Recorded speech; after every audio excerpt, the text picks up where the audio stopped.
E com as temperaturas mais frias, é comum beber menos água, tomar banhos mais quentes, o que deixa a pele mais sensível.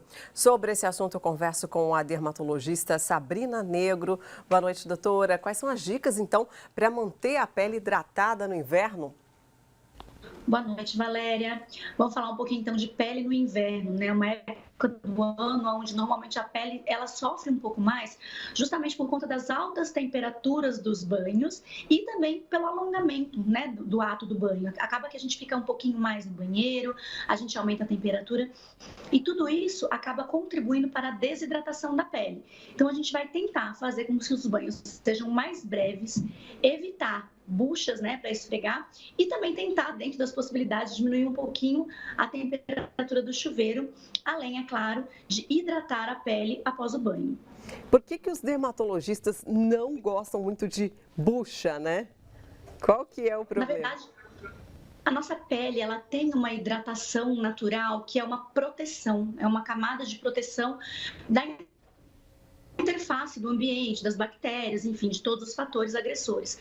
Quando a gente une a bucha, principalmente geralmente é usada em continuidade com o sabonete, a gente tira essa hidratação natural e a gente escoria a camada mais superficial da pele, causando pequenas fissuras, como se fossem uns canaizinhos abertos para esses agressores externos acabarem entrando. Então a gente acha que a gente está limpando, mas na verdade a gente está machucando e facilitando a colonização por bactérias, a gente está mais irritado e dando maior tendência às alergias também.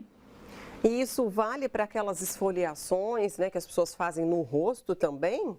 No rosto, geralmente, a gente tem as glândulas sebáceas que acabam produzindo sebo, que também é um fator protetivo, que acaba, vamos dizer assim, fazendo uma camada um pouquinho mais grossa. Então, geralmente no rosto a gente tem menos esse receio de deixar ressecado demais, diferente do corpo. Mas também, se esfoliar demais o rosto, a gente também pode ter problemas. Quando que é recomendado, né, fazer essa esfoliação na pele do rosto? É uma vez na semana? Nessa época do ano pode ser com menos frequência?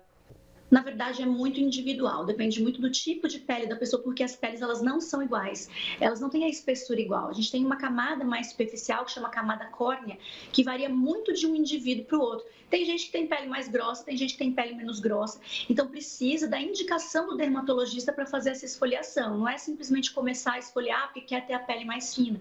Para isso, a gente tem outros tratamentos que não vão ter problemas, não vão ferir a pele e vão afinar a pele a contento. Em relação aos hidratantes, né? Tem que hidratar a pele do rosto e do corpo nessa época do ano. Agora, tem pessoas, né, como você falou aí da diferença de pele, que não devem hidratar mesmo nessa época. Como funciona? Normalmente o rosto a gente tem uma variação maior por conta da concentração das glândulas sebáceas que eu falei. Então, tem gente que tem pele mais oleosa, tem gente que tem pele mais seca, mas no corpo, de uma forma geral, como a gente não tem essa concentração de glândulas sebáceas, nessa época do ano que a gente toma banho mais quente, mais alongado, geralmente precisa da hidratação sim. E nem todos os hidratantes são iguais. A gente tem hidratantes que são mais, vamos dizer assim, emolientes, né? Que eles têm uma função melhor, e hidratantes mais simples. Então, se você tem um problema de ressecamento na pele, se você comprou um hidratante de farmácia que não resolveu, vale a pena fazer uma consulta no dermatologista e entender essas diferenças para que o dermato possa te indicar aquele que é melhor para a sua situação. Certo. E em relação à água quente que você falou, né? É muito prejudicial? Qual que deve ser a temperatura do banho? Bastante prejudicial. Na verdade, a água ela acaba corroborando aí para essa agressão, junto com a bucha e com o próprio sabonete. E a água quente, ela é um catalisador, ela potencializa essa agressão. Então, a gente vai tomar o banho menos quente possível, né? Claro que tem dia que tá muito frio, que a gente não vai querer tomar banho frio, mas a gente tenta aí diminuir essa temperatura até aquilo que seja agradável, mas que não vai agredir tanto. Em relação às peles mais sensíveis, que chegam a ficar vermelhas com algumas lesões nessa época do ano, o que deve ser feito?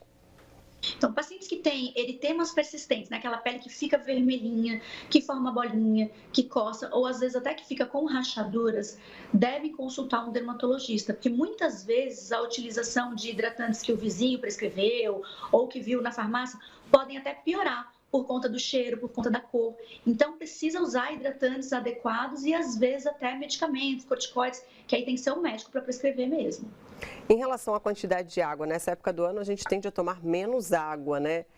E esse hábito tem que ser reforçado também. A alimentação, ela deve vir de fora para dentro e também de dentro para fora, né? A água é vida para as nossas células. Então, precisa continuar bebendo água.